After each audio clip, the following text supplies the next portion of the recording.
title, I was invited to the Abyss Water Park before its grand opening. I think the slides are digesting people. Posted by U/Chlorine Lungs. Flair, series. Time, 6 hours ago. Part 1, The Waiver. You know that specific smell of an indoor water park? That suffocating mix of humidity, over-chlorinated water, and overpriced snack bar pizza?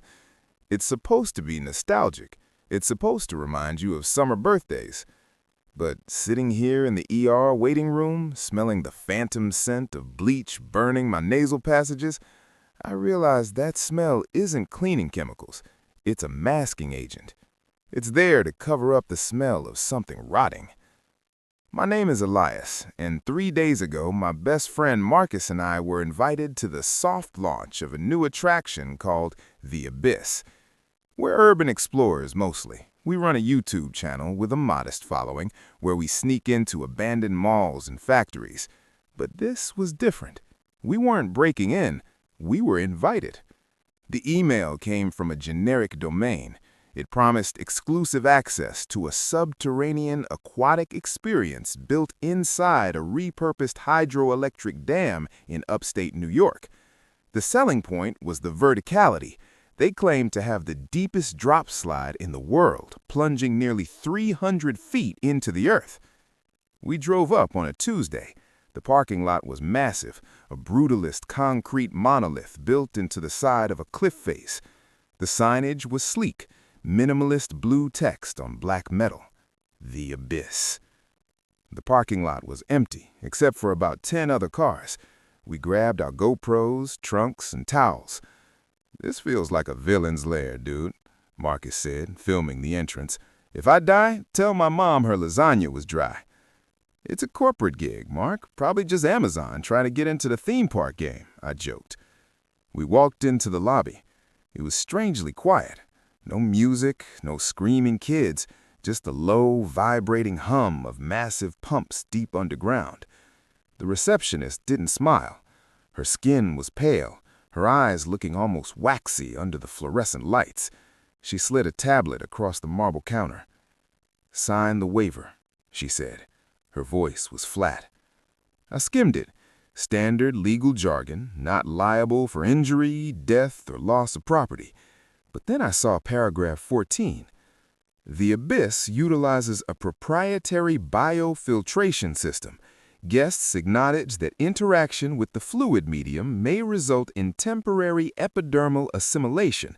Do not swallow the water. If swallowed, induce vomiting immediately. "Epidermal assimilation?" I whispered. "What does that even mean?" "It means don't pee in the pool or it turns blue," Marcus said, signing his name with a flourish. "Come on, let's get wet." I signed. I shouldn't have signed. Part 2, The Lazy River. The locker rooms were immaculate.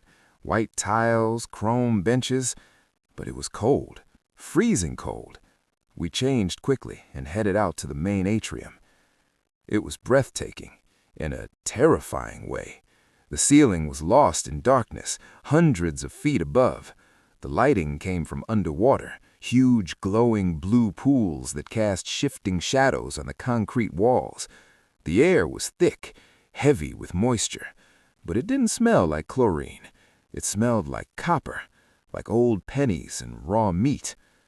There were maybe 20 other people there, a few couples, a group of college kids. Everyone looked a little uneasy, huddled near the shallow end of the wave pool. "Look at that," Marcus pointed. In the center of the atrium was the central tower, a spiral of black tubes twisting up into the dark ceiling like a tangled nest of snakes. "Let's warm up on the lazy river," I suggested. I wanted to get a feel for the place. We waded in. The water was warm, too warm, in fact. It felt thick, almost oily against my skin. It didn't splash right. When I moved my hand through the water seemed to cling to my fingers for a second too long before dripping off. We grabbed 2 black inner tubes and floated into the tunnel. The lazy river at the Abyss winds through the bedrock. It's supposed to be relaxing, but as soon as we drifted away from the main pool, the lights cut out. Power saver mode? Marcus's voice echoed. Design choice, probably, I said, trying to keep my voice steady. We floated in pitch blackness for a minute. The only sound was the wet slapping of water against the rock walls and the distant rhythmic thumping of the pumps. Thump, thump. It sounded like a heartbeat. Then something brushed my leg. I kicked out. Mark, quit it. Quit what? Marcus sounded far away. I'm 10 feet ahead of you. I froze. I tucked my legs up onto the tube. Something touched me. It's a water park, Eli. It's probably a filter intake or a plastic plant. We drifted around a bend, and a dim red emergency light illuminated a section of the wall. The walls weren't rock. They were textured, spongy. I reached out and touched the side of the tunnel. It was soft. It yielded under my finger, warm and wet. And then it shuddered. The wall flinched. Marcus, I hissed. Get out. We need to get out. Relax. Look, we're back at the atrium. We drifted out of the tunnel. I scrambled off the tube and onto the concrete deck, gasping. My skin was tingling. I looked at my leg where the thing had touched me. The hair was gone. The skin was red and raw, like a chemical burn, in the shape of 3 long fingers. Dude, you scraped yourself, Marcus said, climbing out. Go put a Band-Aid on it. I'm going for the tower. Mark, look at the wall. I pointed back at the tunnel entrance. But under the bright blue atrium lights, it just looked like painted concrete. You're psyching yourself out, he laughed. I'm going to hit the Leviathan. Meet me at the bottom. He ran off toward the tower. I stood there, shivering, watching the red welt on my legs start to blister. Part 3. The Leviathan. I went to the first aid station. It was empty. No nurse, just a cabinet full of gauze and alcohol. I cleaned my leg, stinging tears filling my eyes. The alcohol turned the red skin purple. I needed to find Marcus and leave. I walked toward the central tower. The stairs seemed endless, metal grates that clanged under my bare feet. As I climbed, the air got hotter.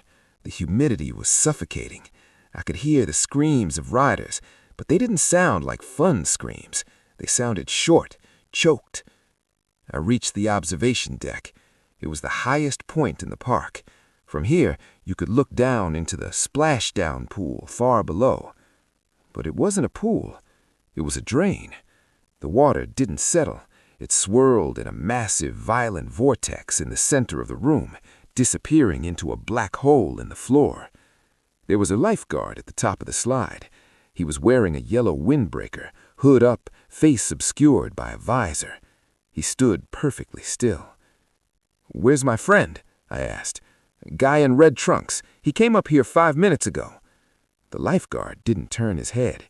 He just pointed a gloved hand toward the black mouth of the slide labeled the Leviathan. "He went down?" The lifeguard nodded. "Is there another way down? Stairs?" The lifeguard shook his head. He pointed to the slide again. "I'm not going in there." The lifeguard took a step toward me, then another. His movements were jerky, mechanical. I looked at his feet. His feet weren't wearing shoes. His feet were fused to the metal grate. Pale, translucent skin grew over the steel bars, anchoring him in place. I backed up. "What the hell?" The lifeguard raised his head. Through the dark visor, I saw water. The helmet was filled with water, and floating in the water were eyes, loose, unattached eyes. "Submerge," the lifeguard gurgled. The voice sounded like bubbles escaping a drowning man's throat. I turned to run back down the stairs, but the gate had swung shut. I pulled on it. Locked. The lifeguard lunged. I didn't think. I panicked. I jumped into the slide. You know the feeling of a water slide. The friction of the fiberglass, the rushing water, the G-force on the turns. This wasn't that. As soon as I hit the curve, the light vanished. I was in the dark, but there was no friction. The surface was slimy, mucus-like, and the smell hit me. Not copper anymore. Bile, acrid, burning stomach acid. I picked up speed. I was flying blindly, banking off the walls. "Marcus!" I screamed. My voice didn't echo. The walls absorbed the sound. The tube tightened. It felt like it was contracting. I could feel the walls pulsing against my shoulders, squeezing me, pushing me down. Thump, thump. The heartbeat was deafening now. It was all around me. And suddenly, the water level rose. It wasn't just a trickle anymore. The tube filled completely. I held my breath. I was being flushed. The liquid burned my eyes. It felt heavier than water. I tumbled, head over heels, disoriented in the pitch blackness. Then the motion stopped. I wasn't sliding anymore. I was floating. I kicked upward, my lungs burning, and broke the surface. It was dark, but there was a faint bioluminescent glow coming from the ceiling.